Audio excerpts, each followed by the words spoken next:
The night I walked into my own house and found my best friend with her legs draped over my boyfriend's lap, his hand resting high on her thigh, fingers splayed wide like he was claiming territory he'd already conquered. I didn't scream. I didn't cry. I simply turned around, walked back out into the rain, and kept walking until the water soaked through my shoes, my socks, my skin, and straight into the marrow of my bones. That was the moment everything I thought I knew about love, loyalty, and family shattered into pieces so small, they would never fit back together the same way again. Welcome back to the Spoken Pen, where real stories hit harder than fiction, and sometimes hurt more than any nightmare you've ever had. If you're new here, hit that subscribe button right now and turn on notifications, because the story you're about to hear is one of the rawest, most gut-wrenching betrayals I've ever narrated. It's the kind of story that makes your stomach twist, your chest cave in, and your heart bleed out slow and steady. The kind that reminds you even the people you trust the most can become strangers in the blink of an eye. If this story touches you, smash that like button, share it with someone who needs to hear it, and drop a comment below telling me exactly where you're listening from tonight. New York, Texas, California, London, India, Philippines. I read every single one, and I promise you're not alone in this. Lights low. Volume up. Let's step into the nightmare together. My name is Claire. I'm 32 years old. And for a long time I believed I had the kind of life people post about on Instagram without ever needing a filter.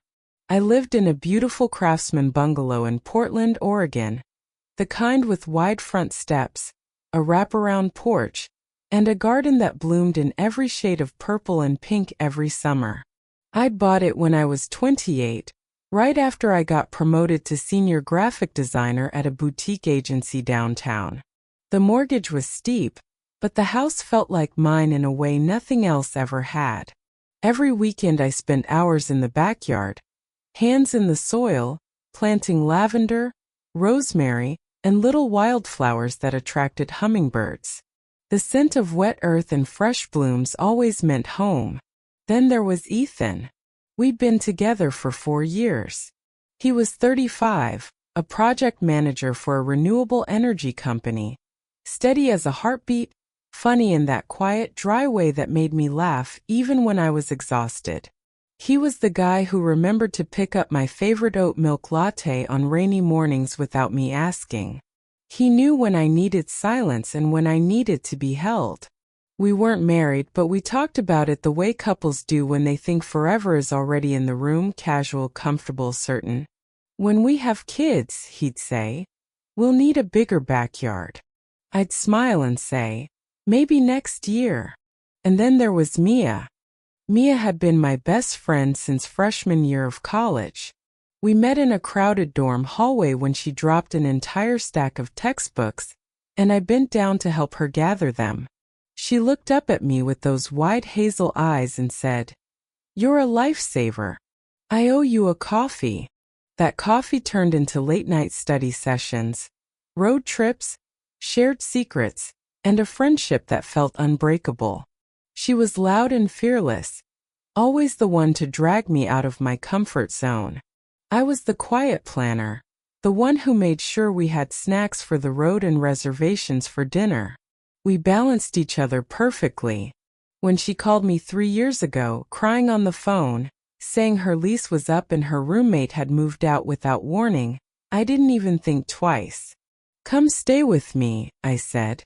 "My guest room is empty. Stay as long as you need." She sobbed into the receiver. "I promise it'll just be a few months. I'll get back on my feet. I swear." Those few months turned into 3 years. I never minded. Not really. Mia brought life into the house in ways I didn't even know I'd been missing. She cooked dinner when I worked late, played music in the kitchen, kept the plants alive when I forgot to water them. She'd leave little notes on the fridge. "You're killing it, babe." And I'd find them after long days and smile. Ethan liked her too. They got along like siblings. He'd tease her about her terrible taste in reality TV, and she'd roll her eyes and throw a pillow at him. I loved coming home to their laughter, the smell of garlic and wine, the way the house felt full and warm. Felt like family. The kind I'd always wanted. Looking back, there were signs. Small ones.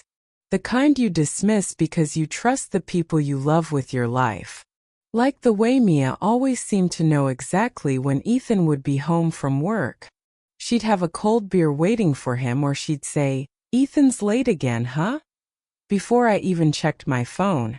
I thought she was just observant. Or the nights I'd come home exhausted and find them on the couch watching a movie, sitting a little too close, thighs touching, heads almost touching. I tell myself I was being paranoid. Friends are allowed to sit close, right? And Ethan always pulled me into his lap the second I walked in, so I never questioned it. There were other things too.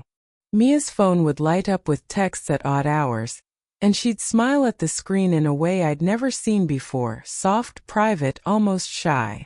When I asked who it was, she'd shrug and say, "Just some guy from work." I believed her. Why wouldn't I? She was my best friend. She'd never lied to me. But there were moments that lingered longer than they should have. I remember one night I came home late, around 11. The house was dark except for the soft glow from the living room. I walked in quietly, shoes off, and paused at the doorway. Mia and Ethan were on the couch, a bottle of red wine open between them. They were laughing softly about something. I watched from the shadows as Mia reached over and brushed a lock of hair off Ethan's forehead. He smiled at her in a way I'd seen him smile at me 1,000 times, slow, warm, intimate. I told myself it was nothing. Just friends. Just wine. Just a casual touch. But I felt something shift in my chest, a small cold knot of unease. I cleared my throat. They both jumped slightly, then Ethan grinned. "Hey babe. You're home early." Mia smiled too, but her eyes didn't quite match her mouth. "We were just talking about that stupid show we watched last week." I nodded, forced a smile, and went to bed. But I lay awake for hours, listening to the low murmur of their voices drifting up the stairs, wondering why my heart felt so tight. The first real crack came on a rainy Saturday in October.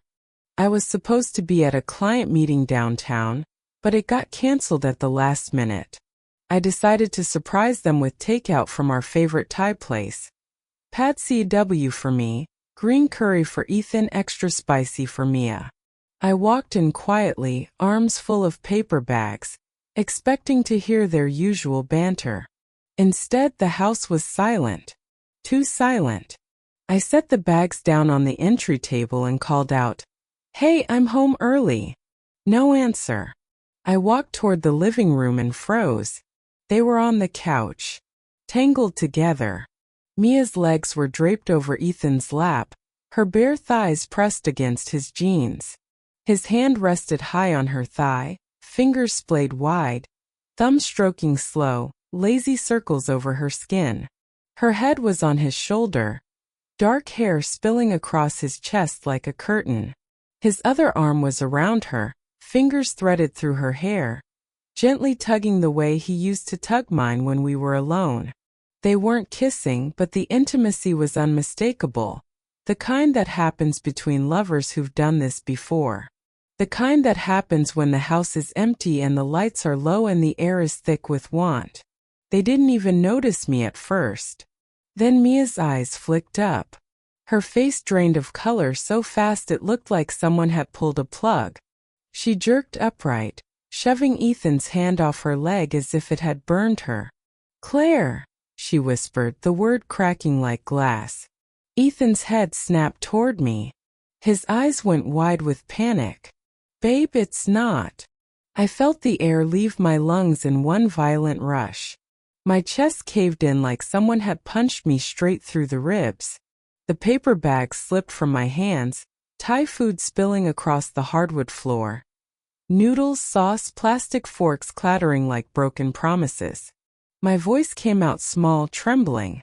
"What is this?" Mia scrambled to her feet, smoothing her skirt down with shaking hands. Claire, please let me explain. Explain. My voice cracked. Explain why your legs are on my boyfriend's lap? Why his hand was on your thigh? Why you're touching him like he's yours? Ethan stood up too, hands raised like he was approaching a wild animal. Babe, it's not what it looks like. We were just talking. It's not talking. I laughed, a jagged broken sound. You had your hand up her skirt, Ethan. You were stroking her like you've done it 1,000 times. Don't you dare lie to me. Mia's eyes filled with tears. Claire, I'm so sorry. Just it happened. We didn't mean. You didn't mean? I stepped closer, my voice rising. You didn't mean to betray me?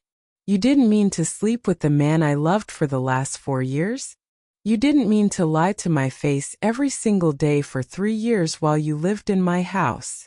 She flinched like I'd slapped her. Ethan took a step toward me. Claire, please. Let's sit down. I'll tell you everything. I backed away. Don't come near me. My eyes darted between them. I saw the guilt on their faces. I saw the way they wouldn't quite look at each other. I saw the truth. How long? I asked, voice deadly quiet. Neither of them answered. How long have you been fucking each other behind my back? Mia's face crumpled. Claire. How long? I shouted, the sound tearing out of me.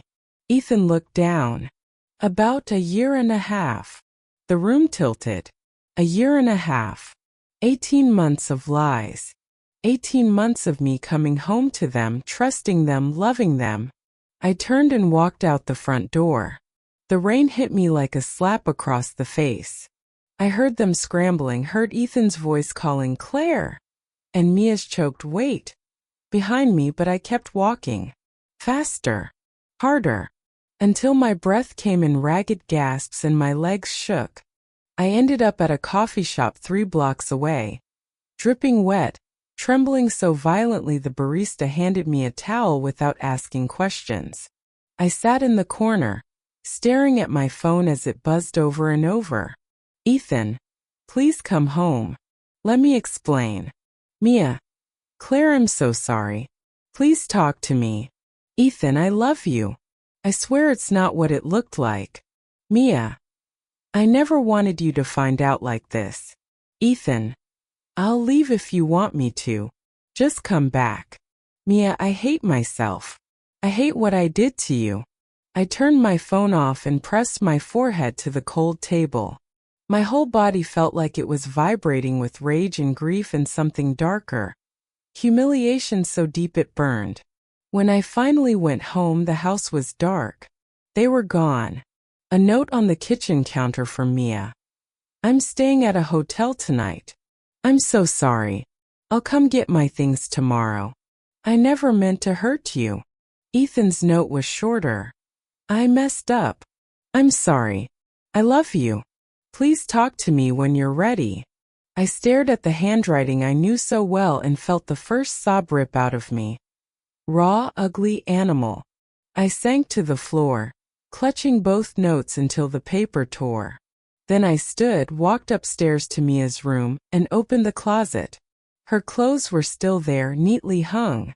The scent of her vanilla perfume hit me like a slap. I ripped everything out, dresses, sweaters, jeans, throwing them into trash bags so hard the plastic ripped. Shoes flew. Books crashed. Makeup palettes shattered. I didn't keep a single thing. Not one. Then I changed the locks. The next morning, Mia showed up with a U-Haul and a friend I didn't recognize. She looked like she hadn't slept in days. Eyes swollen, cheeks streaked with old mascara, voice barely above a whisper. Claire, can we talk? I stood in the doorway, arms crossed so tightly my nails dug into my skin. My voice came out low and dangerous. You have 10 minutes to get your shit and get out of my house. She started crying immediately, shoulders shaking. I didn't mean for it to happen. Just it started small. Late night talks when you were asleep. Then one night we kissed. I swear I tried to stop it. I tried so hard. I stepped closer, my voice trembling with fury. 3 years, Mia. 3 years you lived under my roof. You ate my food, used my Wi-Fi, borrowed my car. You slept in my guest room. And you were sleeping with my boyfriend the whole time. She shook her head violently, tears flying. Not the whole time. It was maybe the last year and a half. I swear. I laughed, a harsh, jagged sound that hurt my own throat. A year and a half. 18 months of lying to my face. 18 months of letting me think you were my sister. You watched me love him. You watched me plan a future with him. And you were fucking him behind my back. Her face crumpled. I was in love with him, Claire. I'm so sorry. I hated myself every day. The words landed like a physical blow. I staggered back a step, hand flying to my chest as if I could stop my heart from breaking again. You were in love with him, I repeated, voice cracking. And you stayed here anyway. You stayed here and smiled at me every morning. You hugged me good night. You let me think we were family. She reached for me, desperate. Claire, please. Don't touch me. I shouted, the sound tearing out of me like something wild. Don't you dare touch me. She recoiled, sobbing harder. I'll never forgive myself. I know I don't deserve it, but I need you to know I love you. I always have. I stared at her, my best friend, my almost sister, and felt nothing but ash where love used to be. You have 5 minutes left, I said, voice flat and cold. She left without another word. I watched the U-Haul disappear down the street, then closed the door and locked it. My knees gave out. I slid down the wall, sobbing so hard I couldn't breathe. Ethan came by that night. He stood on the porch, hands in his pockets, eyes red and desperate. Claire, please. Let me in. I opened the door just enough to see his face. My voice was barely a whisper. You have 1 minute. He took a shaky breath. I love you. I swear I do. It was a mistake. Mia and we were lonely. You were working so much. Don't. I cut him off, voice rising. Don't you dare blame me. Don't you dare make this my fault. He looked down, tears falling onto the porch. I'm sorry. I don't know how to fix this. You can't, I said, my voice breaking. You took the one person I trusted more than anyone in the world and you turned her into a liar. You took my home and you made it a place of shame. You broke everything. And you did it for a year and a half. He stepped forward, reaching for me. Claire. I slammed the door in his face so hard the glass rattled. He stood there for a long time, knocking softly, calling my name through the wood. I love you. I'm so sorry. Eventually, his voice faded. His footsteps retreated. And then silence. The days that followed were the hardest of my life. I took a week off work, sat in my living room, and let myself feel everything. Anger, grief, humiliation, shame. I cried until there was nothing left. I called my mom, my sister, my therapist. I told them the truth. They rallied around me like I'd never seen before. My mom drove up from Eugene and stayed for 2 weeks, cooking, cleaning, holding me when I couldn't stop shaking. She didn't try to fix it. She just sat with me in the pain. I changed my phone number. I blocked them both on every platform. I deleted every photo of the 3 of us together. I sold the couch they'd sat on.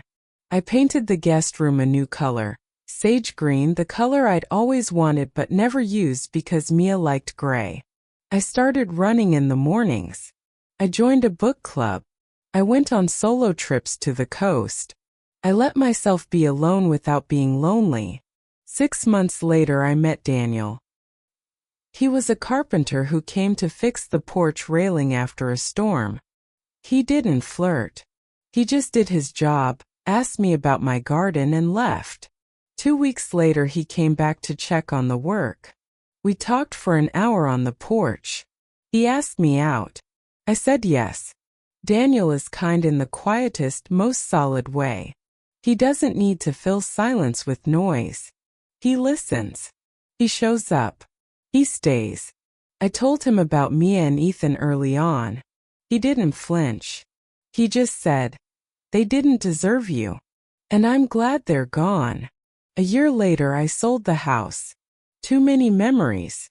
I bought a smaller place downtown with a tiny balcony and a view of the river. Daniel moved in 6 months after that. We're not married. We don't need to be. We're just together. And it feels right. Mia tried to reach out once through a mutual friend. She said she was sorry that she changed, that she missed me. I didn't respond. Some bridges burn for a reason. Ethan moved out of state. I heard he's with someone new. I don't care. I still think about that night I walked in and saw them. Still hurts. But the hurt is smaller now, like an old scar that only aches when it rains. What hurts more is how long I ignored the signs, how much I wanted to believe in the family I thought I had. But I learned something important. Love doesn't look like betrayal. It doesn't hide in shadows or make excuses. It shows up every day in the small things. And when it's real, you don't have to question it. I'm okay now. More than okay. I'm whole. And I finally understand that the people who hurt you the most are sometimes the ones who teach you how to stand on your own. So if you're listening to this and you're carrying a betrayal that feels too heavy, let me tell you something. You're not broken. You're healing. And one day, you'll look back and realize the worst day of your life was actually the day you started becoming the person you were always meant to be. Thank you for listening, beautiful souls. If this story hit you, hit like, share it with someone who needs it, and subscribe to The Spoken Pen for more stories like this every week. Comment below. Have you ever been betrayed by someone you trusted? Where are you watching from tonight? I read every single one. Until next time, sleep with one eye open. Good night.